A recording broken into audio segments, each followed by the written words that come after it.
मैं रंजीत कुमार, राष्ट्रीय लोक समता पार्टी के राज्य परिषद सदस्य, महादीनगर विधानसभा सह पार्टी के जिला सचिव समस्तीपुर। अभी जो है बिहार में जो है 2020 में इलेक्शन आने वाला है। 2020 का इलेक्शन जो बिहार का है, उस इलेक्शन में आप लोग की पार्टी की तरफ से क्या तैयारी है, किस किस मुद्दों पर आप इलेक्शन लड़ेंगे, इसके बारे में थोड़ा बताइए। बिहार जो है biharelections.in पोर्टल है हमारा, उसके माध्यम से कैसे आप अपने आप को रिप्रेजेंट कीजिएगा। बिहार विधानसभा की तैयारी पार्टी की ओर से जोर शोर से चल रही है। जमीन स्तर पे लोगों को संगठन में जोड़ा जा रहा है और आम आदमी की जो समस्या है, जन समस्या को लेकर के पार्टी के द्वारा उस पर जो है से पहल किया जा रहा है। जहां जो मुद्दा है उस मुद्दा को लेकर जो जिस पदाधिकारी के क्षेत्र का चीज़ है, उन पदाधिकारी को लिखित रूप में उनको ध्यान आकृष्ट कराने का काम किया जा रहा है। और जो बिहार सरकार है जो कहती है कि बिहार का विकास हो रहा है, वास्तविकता यही है कि आज मजदूर जो पलायन की स्थिति को जो सरकार कहती थी कि हम जैसे पलायन नहीं होने देंगे नीतीश कुमार जी ने, और आज जो कोरोना जैसी महामारी के सामने जो मजदूर घर वापस लौट रहे हैं, जिनको पाँव पैदल तक आने का नौबत आया। हमारे बिहार के कितने मजदूर जो है से सड़क दुर्घटना में, रेल दुर्घटना में आने के क्रम में मर गए, घर तक भी नहीं पहुंच पाए। तो यह सरकार फेल्योर है और सरकार सिर्फ घोषणाओं की सरकार है। जो सरकार की व्यवस्था है, जो प्रशासन के तंत्र हैं, वह भी जो है सही तरीक़े से काम नहीं कर रहे हैं। कोरोना जैसी महामारी में आज जो प्रवासी मजदूर जो लौट के आए उनको क्वारंटाइन किया गया और एक दिन का खर्च एक मजदूर के ऊपर 2450 रुपया सरकार दिखा रही है। वास्तविकता है उनको उस रूप में कुछ नहीं मिल पा रहा है। कहीं कहीं तो ऐसा देखा गया है कि मजदूर अपने घर से खाना मंगवा करके भोजन करने का काम कर रहे हैं। कहीं ऐसा भी देखा गया है कि मार भात भी उनको खाने का नौबत आया है। तो कहने का मतलब ये 2450 रुपया हुआ क्या? ये कहीं ना कहीं नीतीश कुमार जी का ये षड्यंत्र है, सिर्फ कागजी खानापुरी करके, और ये अपने आला अधिकारी को मिली भगत से ये पैसा कहीं ना कहीं जैसे बंदरबांट करने में नीतीश कुमार जी लगे हुए। बिहार आज विकास नहीं कर रहा है। बिहार के अंदर शिक्षा की जो व्यवस्था है ध्वस्त हो चुका है। नीतीश कुमार जी ने बिहार के लोगों को शिक्षित नहीं करना चाह रहे हैं, ये साक्षर बना के रखे हुए हैं। हम कहना चाहते हैं कि हमारी सरकार बनेगी, माननीय उपेंद्र कुशवाहा के नेतृत्व में सरकार बनेगी, उपेंद्र कुशवाहा जी बिहार के मुख्यमंत्री होंगे मेरी पार्टी की ओर से। तो पहले हमारी पार्टी बिहार के लोगों को शिक्षा का स्तर सुधारने का काम करेंगे। गरीबों का जो विकास होना चाहिए, उनको पहले शिक्षित होने की ज़रूरत है। आज शिक्षित अगर लोग हो जाएंगे तो उनको अपने अधिकार पता हो जाएगा। जब अधिकार पता होगा, स्वतः जैसे वो अपने आप को हक के लिए लड़ने के लिए तैयार होंगे। दूसरा, स्वास्थ्य के दृष्टिकोण से आज पूरे बिहार में स्वास्थ्य व्यवस्था फेल्योर है। आम आदमी सरकारी हॉस्पिटल में नहीं जा करके प्राइवेट अस्पताल में जा रहा है, वहाँ उनको बहुत पैसा खर्च हो रहा है और अपने आप में वो सुरक्षित महसूस हो रहे हैं। और सरकारी व्यवस्था जो है सरकार की फेल्योर है। हमारी सरकार बनेगी, उपेंद्र कुशवाहा के नेतृत्व में सरकार बनेगी। उपेंद्र कुशवाहा जी दूसरा व्यवस्था स्वास्थ्य को ठीक करने का काम करेंगे। उसके बाद जो हमारा युवा पीढ़ी है जो बेरोजगारी के दौर से गुजर रहा है, आज छात्र छात्राओं के बिहार के सरकार के द्वारा ठगने का काम किया जा रहा है। अभी बिहार पुलिस की बहाली की परीक्षा का रिजल्ट आया, दरोगा बहाली के परीक्षा का रिजल्ट आया, CTET बहाली के परीक्षा का रिजल्ट आया, BPSC बहाली की परीक्षा का रिजल्ट आया। तमाम परीक्षाओं के रिजल्ट आने के बावजूद उन परीक्षाओं के रिजल्ट को बिहार सरकार के द्वारा रद्द किया जा रहा है। ये सरकार कहीं न कहीं युवा साथियों के साथ, हमारे छात्र छात्राओं के साथ, बिहार के छात्र छात्राओं के साथ ठगने का काम कर रही है, छल कर रहे हैं। यह सरकार कहीं न कहीं षड्यंत्र रच रही है और हमारा युवा वर्ग जो है नीतीश कुमार जी से असहज महसूस कर रहा है। हम युवा वर्ग को भरोसा दिलाना चाहेंगे, उपेंद्र कुशवाहा के नेतृत्व में सरकार बनेगी तो उपेंद्र कुशवाहा जी जो है सो आप सबको रोजगार देने का काम करेंगे और बिहार के अंदर विकास करने का काम करेंगे। बिहार के अंदर कानून का राज होगा। आज प्रशासन तंत्र जो है नीतीश कुमार का पूरी तरह फेल्योर है। बिहार में गुंडागर्दी प्रत्येक दिन हो रहा है। Bank, petrol pump, gas agency daily लूट हो रही है। व्यवसायियों के साथ जैसे व्यवसायियों को गोली का शिकार होना पड़ रहा है। कहीं न कहीं सरकार इस पर फेल्योर है। जो प्रशासन है, इनके आला अधिकारी हैं, ये भी फेल्योर है। मैं कहना चाहता हूँ बिहार के आवाम से, गरीब गुरबों से, दलित शोषित से, वंचित पीड़ित से, अक़लियतों से उपेंद्र कुशवाहा जी को आप हाथ मजबूत कीजिए और उपेंद्र कुशवाहा के नेतृत्व में बिहार का विकास कराइए। उपेंद्र कुशवाहा की सरकार बनेगी। आप तमाम गरीब गुरुओं को, दलित शोषित को, अक़लियतों को, वंचित पीड़ितों को, तमाम लोगों को उचित हक देने का काम करेंगे, उचित अधिकार देने का काम करेंगे, बिहार को विकास कराने का काम करेंगे। अभी जो बिहार में जो है, बिहार सरकार माननीय मुख्यमंत्री जी का जो 7 निश्चय योजना था और है, चल रहा है, अभी योजना पे काम चल रहा है, उस पर हम लोग जब बहुत सारा ग्राउंड रिपोर्ट देखे हैं तो उसमें हम लोग देखें कि बहुत जगह काम नहीं हुआ है। तो काम नहीं होने का कारण क्या, आप किसको दोषी ठहराते हैं? कि मुख्यमंत्री 7 निश्चय योजना जो है नीतीश कुमार जी का, यह कहीं न कहीं यह पॉलिसी सोची समझी साजिश है। इन्होंने घोषणा करके 7 निश्चय योजना के नाम पर लोगों से वोट लेने का काम किया 2015 की विधानसभा चुनाव में, और इस योजना को लाने का काम किया। इस योजना को लाने का जो उद्देश्य है मुख्यमंत्री जी का, इस योजना में लूट खसोट है। जमीन पर काम नहीं हो रहा है। आम आदमी और जनप्रतिनिधि आपस में लड़ रहे हैं। डेली जैसे FIR हो रहा है, लोग उलझ रहे हैं। मुख्यमंत्री नीतीश कुमार जी भी चाहते हैं कि बिहार का लोग जो है से अमन चैन से नहीं रहे, जनप्रतिनिधि और जो है से वहाँ का स्थानीय लोग आपस में लड़ते रहे और हम अपना जो है से कुर्सी जो है पर बने रहे। इसलिए ये लड़ाने का काम कर रहे हैं। मैं कहना चाहता हूँ मुख्यमंत्री नीतीश कुमार जी से कि आपने इस योजना को ला करके बिहार को जैसे गर्त में मिलाने का काम किया है। शुद्ध जल मिलने की बात आपने कहा कि बिहार के आवाम को हम घर तक नल के जल के माध्यम से शुद्ध जल देने का काम करेंगे, पर वास्तविकता यही है कि हर बिहार के लोगों को घर तक नल नहीं पहुंच पाया और जहां भी पहुंचा है शुद्ध पानी नहीं पी पा रहा है। तो यह जो हैगा ये इनका छल है, यह ठगने का काम किया जा रहा है। इसलिए इस व्यवस्था में सुधार कैसे हो, उचित निर्णय लेने की ज़रूरत है मुख्यमंत्री जी को, और इस पर निर्णय ले, अविलंब निर्णय ले। जब तक निर्णय नहीं लेंगे आपस में सब लोग लड़ते रहेंगे और कहने का मतलब लोक शोषण का शिकार होगा। और शुद्ध जल मिलने की जो बात है, आम आदमी को शुद्ध जल नहीं मिलेगा। और जो जनप्रतिनिधि को इन्होंने अधिकार दिया है वो जनप्रतिनिधि को इस योजना को वो अपना निजी योजना समझ चुके हैं। और लगभग मैंने देखा है बड़ी करीब से कि लगभग जनप्रतिनिधि क्या किए हैं, अपने निजी ज़मीन में नल जल की योजना की बोरिंग को, जल मीनार को बनाने का काम किए हैं। इसलिए कि जब यह योजना फेलियर होगी, यह जो योजना है इस योजना का मालिक हम हो जाएंगे, मतलब हड़पने के ख्याल से इस तरह की स्थिति पैदा हुई है। इसलिए यह व्यवस्था जो है यह सरकार का पूरी फेलियर है। 7 निश्चय जो है ज़मीन स्तर पर लागू नहीं है। पक्की नली गली की बात इन्होंने कहा, पक्की नली गली में कहीं काम नहीं हो रहा है। जहाँ कहीं भी काम हो रहा है उसमें बुझिए कि पूरा फेलियर हैगा। थोड़ा बहुत काम करके लोग जैसे कागजी खाना पूरी करके पैसा गमन कर रहे हैं। जो इनके प्रशासन के तंत्र है वो भी पूरा लूटने में लगे हुए हैं। ये लूट खसोट की योजना है। इसीलिए यह लूट खसोट की योजना में कैसे सुधार हो, मुख्यमंत्री जी को इस पर विचार करना चाहिए और विचार करके सही निर्णय लेना चाहिए। अगर उन जनप्रतिनिधियों के स्तर से अगर सुधार नहीं हो सकता है तो मैं कहना चाहता हूं कि उन जनप्रतिनिधियों को जो अधिकार दिया गया है उस अधिकार पर रोक लगानी चाहिए और इस पर उचित पहल करना चाहिए। इसकी उचित पहल अगर नहीं करेंगे बिहार का आवाम जो है इनको नहीं बख्शेगा। और बिहार का आवाम जो है आज हताश महसूस कर रहा है नीतीश कुमार जी के मुख्यमंत्री कार्यकाल से।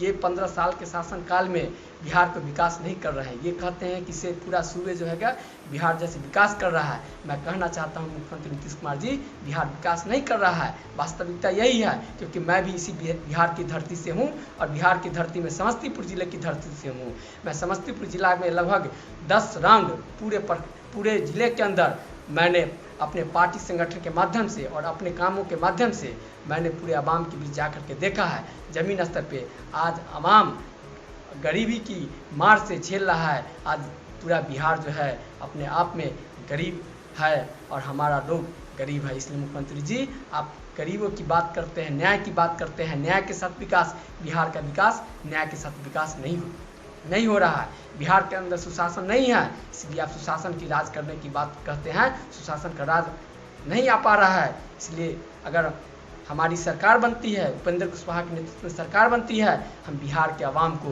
सुशासन का राज लाने का काम करेंगे, कानून का राज लाने का काम करेंगे, विश्वास स्थापित करने का काम करेंगे। और यहाँ का जो आवाम होगा अपने आप में संतुष्टि से बोलेगा कि हम बिहार के वासी हैं। हम बिहार से अलग अन्य प्रदेश में जाते हैं तो लोग मुझे कहते हैं कहाँ से आप आए हो, तो मैं कहता हूँ बिहार से, तो लोग मुझे दूसरे तर्क में लेते हैं और हमें अपने आप में मतलब गलानी महसूस होती है तो बिहार हमारा विकास नहीं कर रहा है, नीतीश कुमार के नेतृत्व में बिहार का विनाश हो रहा है। तो मतलब कि अभी 15 सालों से बिहार सरकार जो है, नीतीश जी जो माननीय मुख्यमंत्री हैं, 15 साल वो मुख्यमंत्री रहे हैं। 15 साल पहले जो है राजद का सरकार हुआ है, तो माननीय जो लालू प्रसाद जी थे उनके कार्यकाल में भी, तो इस तरह से 15 साल उनका दौर रहा, 15 साल इधर का दौर रहा। दोनों दौर को कैलकुलेट किया जाए तो विकास का दर आप किस काल में ज़्यादा समझते हैं कि ज़्यादा हुआ होगा? जैसे लालू प्रसाद जी का जो शासनकाल था, व्यवस्था था, जो उस समय की स्थिति परिस्थिति थी, उन्होंने जो भी काम किया, थोड़ा बहुत गलतियां तो हुई है, इसमें कोई शक नहीं है, मगर उस गलतियां को हम फिर याद दिलाएंगे तो बिहार का विकास संभव नहीं है। और उन्होंने गलती किया था, जिसका परिणाम हुआ कि नीतीश कुमार जी को सत्ता में आने का मौका मिला। तो जनमानस ने इन पर भरोसा किया, बिहार का आवाम ने भरोसा किया, इनको सत्ता में लाने का काम किया। और नीतीश कुमार जी जो 15 साल से सत्ता में बैठे हुए हैं, ये कुर्सी बचाने के चक्कर में लगे हुए हैं, या जो है कुर्सी बचाने के चक्कर में लगे हुए हैं, जिस कारण बिहार का विकास नहीं हो रहा है। इसलिए बिहार के आवाम से मैं कहना चाहूँगा कि कुर्सी बचाने वाली सरकार को हटाना चाहिए और पूर्ण मेजॉरिटी बिहार के लोगों को जैसे सही निर्णय लेकर के उपेंद्र कुशवाहा के नेतृत्व में बिहार के लोगों को सरकार बनाना चाहिए और बिहार का विकास तभी होगा। नीतीश कुमार जी जो 15 साल के शासन व्यवस्था में जो काम किए हैं, यह काम जमीन स्तर पर नहीं है। और ये जो कह रहे हैं कि बिहार विकास कर रहा है, बिहार विकास नहीं कर रहा है। जो शिक्षा की व्यवस्था है, इन्होंने शिक्षा की व्यवस्था को चौपट करने का काम किया है। बताइए, बिहार के अंदर शिक्षा की व्यवस्था चौपट हो गई कहने का मतलब, तो बिहार के आवाम कहाँ जाएंगे? इसलिए जो बिहार का शिक्षा चौपट हुआ है नीतीश कुमार जी के कारण, मैं भरोसा दिलाता हूं कि उपेंद्र कुशवाहा जी की सरकार बनेगी तो सबसे पहले शिक्षा की व्यवस्था को जमीन स्तर पर सुधारने का काम करेंगे। और जो सरकारी विद्यालय है, सरकारी विद्यालय में गरीबों का बच्चा पढ़ता है, वास्तविकता यही है। इसलिए गरीब के साथ जो है साथ खिलवाड़ हो रहा है नीतीश कुमार जी के द्वारा। और इस सत्ता में बने रहने के लिए इन्होंने बिहार के लोग को साक्षर बनाने का काम किया है, अब बिहार का विकास नहीं हुआ है। जी, आप जो है तो एक बात बताइए कि आने वाला विधानसभा में, अभी विधानसभा चुनाव आने वाला है, तो उसमें आपकी पार्टी की तैयारी क्या है और आप अपने स्तर पे अपने विधानसभा में क्या क्या काम कर रहे हैं अपने पार्टी स्तर से? विधानसभा की तैयारी को लेकर के, आगामी विधानसभा 20 चुनाव को लेकर के पार्टी कई एक मुद्दों पे आम आदमी के लिए पहल करने का काम की है, आंदोलन करने का काम की है, संघर्ष करने का काम की है, सरकार को सुझाव देने का काम की है। अभी कोरोना जैसी महामारी में भी सरकार को सुझाव देने का काम किए हैं और सरकार भी कहीं ना कहीं स्वीकारने का काम की है, जो वास्तविकता है। पूर्व में, इससे पूर्व वर्ष 2019 में जो है मुजफ्फरपुर में चमकी बुखार में सैकड़ों बच्चे मर गए। तो पार्टी ने जो निर्णय लिया आंदोलन के माध्यम से, राष्ट्रीय लोक समता पार्टी के राष्ट्रीय अध्यक्ष सह पूर्व केंद्रीय मंत्री भारत सरकार माननीय उपेंद्र कुशवाहा जी ने मुजफ्फरपुर से पांव पैदल पद यात्रा के माध्यम से 5 दिवसीय यात्रा पटना पहुंच करके शहीद स्मारक पे कार्यक्रम को समापन किया था। उस कार्यक्रम में मुझे भी जाने का मौका मिला और उस आंदोलन में मैं भी मुजफ्फरपुर से पटना पांव पैदल 5 दिवसीय यात्रा को सफल बनाया था। बड़ी करीब से वह यात्रा सफल हुआ और नीतीश कुमार जी ने स्वीकारा कि हमारी सरकार जो है कहीं ना कहीं गलती की है, हमारा जो योजना है जमीन स्तर पे नहीं लोग को मिल पाया, जिस कारण लोग कुपोषण के शिकार हो गए और जो है से लोग चमकी बुखार के शिकार हो गए। तो कई एक प्रकार की योजना पे सरकार को ध्यान आकृष्ट कराने का काम किया गया है। अभी कुछ हाल में उपेंद्र कुशवाहा जी ने अपने मंत्रिमंडल कार्यकाल में शिक्षा मंत्री होते हुए पूरे देश लेवल पे 13 केंद्रीय विद्यालय खोलने का काम किया था, जिसमें 2 केंद्रीय विद्यालय बिहार में खोलने का काम किया था। मगर दुर्भाग्य है कि केंद्रीय विद्यालय खोलने के लिए इन्होंने अनुमति तो दे दी, मगर उसकी सहमति के लिए जिस राज्य में खोलना है वहाँ की राज्य की सरकार जब तक ज़मीन की सहमति नहीं देगी कि इस ज़मीन पर आप केंद्रीय विद्यालय खोल सकते हैं, चला सकते हैं, तब तक जो ऐसे नहीं खुल सकता है। तो उपेंद्र कुशवाहा जी ने तत्परता से मुख्यमंत्री जी से बात भी की थी। उस समय मुख्यमंत्री जी और मतलब उपेंद्र कुशवाहा जी, हम सब लोग एनडीए के साथ थे। मुख्यमंत्री जी ने आश्वासन दिया था, मगर बाद में चल के मुख्यमंत्री जी को लगा कि अगर यह केंद्रीय विद्यालय बिहार में खुल जाएगा, इसका श्रेय उपेंद्र कुशवाहा जी को चला जाएगा। इन्होंने क्या किया, उस बात को नज़रअंदाज कर दिया और ज़मीन का जो है अप्रूवल इन्होंने नहीं दिया, जिस कारण आज तक मतलब बिहार में 2 केंद्रीय विद्यालय मंजूर होल आज बिहार में नहीं खुला है। इसके सारा दोषी बिहार के मुख्यमंत्री नीतीश कुमार जी है। बिहार के अन्य जिलों में हमारी पार्टी के द्वारा हमारे नेता उपेंद्र कुशवाहा जी के द्वारा अनेकों मुद्दा पे जमीन स्तर पे आम आवाम के लिए, गरीब गुरबा के लिए, दलित शोषित के लिए, अकलियत वंचित पीड़ितों के लिए आवाज़ उठाने का काम कर रहे हैं, न्याय दिलाने का काम कर रहे हैं, लड़ाई लड़ने का काम कर रहे हैं। जुडिशियल जो देश का हाई कोर्ट और सुप्रीम कोर्ट दो ऐसा संस्था है जहाँ पे देश के अंदर 250 से 300 चिन्हित घराने के लोग बैठे हुए हैं जिनके परिवार के लोग, जज का ही परिवार का लोग जज बनने का काम करता है। इस मुद्दा को उपेंद्र कुशवाहा जी ने सरकार में रहते हुए भी सदन में आवाज़ उठाने का काम किया और सड़क पर भी संघर्ष करने का काम किया। पूरे देश लेवल पर इस मुद्दा को मजबूती से उठाने का काम किया। जहां कुछ चिन्हित घराने के लोग, जज के परिवार के बच्चे ही जज बनने का काम करता है, वहां जो प्रथा है कॉलेजियम प्रथा, उस कॉलेजियम प्रथा को समाप्त होना चाहिए। ये राष्ट्रीय लोक समता पार्टी की मांग है और उपेंद्र कुशवाहा जी का मांग है। यह बिहार के आवाम की हित से जुड़ा हुआ बात है, सभी जाति के लोग से जुड़ी हुई बात है। वहाँ कॉलेजियम प्रथा जो है दरवाज़ा बंद है, वो दरवाज़ा खुलना चाहिए और वहाँ न्यायिक सेवा आयोग का गठन होना चाहिए। और वहाँ जो है जिस प्रकार बीपीएससी की परीक्षा होती है, अन्य परीक्षा होती है, उसी प्रकार जुडिशियल में भी मतलब परीक्षा लिया जाए और वहाँ जो परीक्षा के माध्यम से लोग चुने जाएंगे, जज चुने जाएंगे, तो जो है वहाँ जो लोग बैठेंगे वो कहने का मतलब उचित न्याय दे पाएंगे और वहाँ आरक्षण व्यवस्था लागू होना चाहिए। बिहार में जितनी जिसकी भी भागीदारी है, देश में जितनी जिसकी भागीदारी है, उस हिसाब से जुडिशियल में भी आरक्षण होना चाहिए। आरक्षण इसलिए होना चाहिए कि वहाँ जो 250 से 300 घराने के लोग बैठे हुए हैं, जो न्याय देने के काम करते हैं, वो न्याय उचित नहीं मिल पा रहा है। जिस न्यायपालिका पर आज लोग का जो भरोसा है, आज मैं कहना चाहता हूँ आज उस न्यायपालिका पर ही भरोसा नहीं है। आज वहाँ भी विश्वास उठ चुका है। वहाँ जो जज बैठे हुए हैं वो भी अपनी मनमानी कर रहे हैं, क्योंकि वहाँ जो व्यवस्था है वह व्यवस्था सही नहीं है। जो बहाली की व्यवस्था है, बहाली हो जाती है, अब मीडिया के माध्यम से बाद में पता चलता है कि अमुक पीठ के जज अमुक व्यक्ति को बनाया गया है। वहाँ सूचना के अधिकार के तहत हम मांग भी नहीं सकते हैं कि आखिर उनको जज कैसे बनाया गया। इस व्यवस्था में सुधार होना चाहिए और सूचना के अधिकार के माध्यम से भी जानने का अधिकार मिलना चाहिए। तो यह जो आवाज़ उठाने का काम किए, इस लड़ाई को उपेंद्र कुशवाहा जी ने लड़ने का काम किए, बिहार के आवाम के लिए करने का काम किए। अच्छा, ये biharelection.in पोर्टल से आप क्या मैसेज देना चाहेंगे अपने विधानसभा के लोगों को? बिहार.in पोर्टल के माध्यम से मेरा घर, मेरा जन्मभूमि मुरादपुर बंगरा पंचायत के मुरादपुर बंगरा ग्राम में पड़ता है और यह मुरादपुर बंगरा पंचायत ताजपुर प्रखंड अंतर्गत आता है। ताजपुर प्रखंड जो है मोरबा विधानसभा के अंतर्गत आता है। हमारा विधानसभा 135 मोरबा। इस क्षेत्र के आवाम के लिए मैंने लगातार संघर्ष किया है, उनकी मुद्दों को लड़ने का काम किया है, उनको उचित न्याय दिलाने का काम किया है। राष्ट्रीय लोक समता पार्टी और राष्ट्रीय लोक समता पार्टी के जिला अध्यक्ष हमारे बड़े भाई अनंत कुशवाहा जी भी मोरबा विधानसभा के आवाम के लिए संघर्ष करने का काम किए हैं, उनकी लड़ाई लड़ने का काम किए हैं जमीन स्तर पे। और हमारे पार्टी के राष्ट्रीय अध्यक्ष भी मोरबा विधानसभा के क्षेत्र के आवाज़ को बुलंद करने का काम किए हैं। जाति ही नहीं, जमात के लिए लड़ाई लड़ने का काम किए हैं, उनको न्याय दिलाने का काम किए हैं। और मोरबा विधानसभा के लोगों से मेरा आग्रह है कि कोरोना जैसी महामारी में सभी लोगों को सुरक्षित कैसे रहे, इस बात पर चिंतन मनन करने की ज़रूरत है और इससे बचने की ज़रूरत है।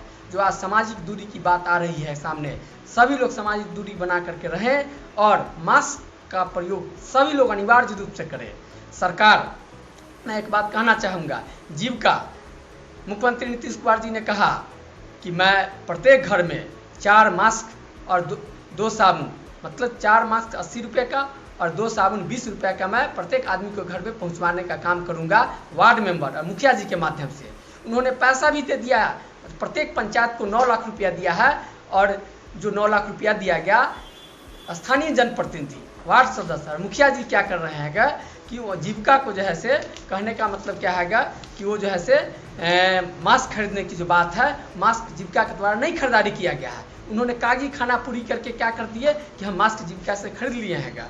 और कहने का मतलब क्या है कि जो है जीविका जो है, जीविका के जो लोग हैं, जो आला अधिकारी हैं, उनको जीविका दीदियों को मास्क बनाने के काम में लगा दिए। जीविका दीदी मास्क बना भी ली और आज स्थिति यह पैदा हो गई है कि जीविका दीदी से मास्क लेने वाला कोई जनप्रतिनिधि नहीं है, कोई मुखिया जी नहीं है, कोई वार्ड सदस्य नहीं है। और वो सारे जो रुपया जो आया 9 लाख रुपया प्रति जो है से पंचायत करके सारे लोग जो है से प्रशासन के अधिकारी से मिल करके और सारा पैसा निकासी हो गया है और मास्क लोगों को नहीं मिला। जीविका दीदी जो भी लोग हैं, गरीब लोग हैं क्या जो मास्क बनाई है वो भी संपन्न लोग नहीं हैं, जो मतलब उस मास्क बना को स्टॉक करके रख लेगी, उनके पास भी भुखमरी की स्थिति उत्पन्न हो गई है। तो मैं सरकार को ध्यान आकृष्ट करना चाहता हूं, मुख्यमंत्री जी को ध्यान आकृष्ट करना चाहता हूं और कहना चाहता हूं कि आप अविलंब इस पर एक्शन लीजिए और मुखिया जी पर, जनप्रतिनिधि पर जो उन्होंने मनमानी किए हैं क्या 9 लाख रुपया गमन करने में लगे हुए हैं, उस गमन को रोकिए और जीविका दीदियों से मास्क की खरीदारी करा करके पूरे बिहार के आवाम को, प्रत्येक व्यक्ति को 4 मास्क देने की जो बात आपने कहा है उनको मास्क पहुंचाने का काम कीजिए। और मोरबा विधानसभा के लोगों को मैं अपील करता हूं कि आप मजबूती से कोरोना से डट कर मुकाबला कीजिए, कोरोना को भगाने का काम कीजिए और राष्ट्रीय लोक समता पार्टी आपके हर सुख में, हर दुख में, आपके हर संघर्ष में आपके साथ है। और मैं आपका बेटा हूं, मोरबा विधानसभा का मैं बेटा होने के नाते मैं आपका सेवक नहीं, आपका शासक नहीं, मैं सेवक के रूप में आपका सेवा करने का काम कर रहा हूं और आप मुझे आगे मौका भी दीजिएगा तो मैं आपका सेवक के रूप में सेवा करूंगा। इसी आशा उम्मीद के साथ मैं तमाम लोगों को मैं आग्रह और मैं अपील करके मैं तमाम लोगों को धन्यवाद देता हूं और मैं